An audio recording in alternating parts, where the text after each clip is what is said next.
სართიჭალელები სანოტარო სერვისებს სოფლიდან გაუსვლელად საზოგადოებრივ ცენტრში მიიღებენ. ნოტარიუსი ადგილობრივებს კვირაში ერთხელ ხუთშაბათობით მოემსახურება. საზოგადოებრივ ცენტრში ყველანაირი პირობაა შექმნილი იმისთვის, რომ მოსახლეობამ ნებისმიერი სანოტარო მომსახურება შეუფერხებლად მიიღოს.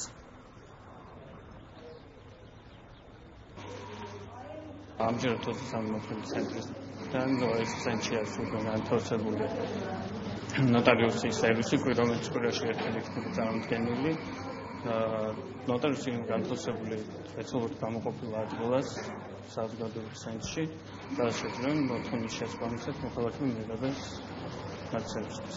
ეს გარკვეულწილად გააუმჯობესებს სანიტარო სერვისის მიწოდებას ადგილზე სხვა სამოქალაქო სერვისებთან ერთად. რაც კიდევ ერთი სიახლეა სოფლის საზოგადოებრივ ცენტრში და ამით საერთო ჯამში უმჯობესდება მოსახლეობის სანიტარო მომსახურება და სერვისების მიწოდება.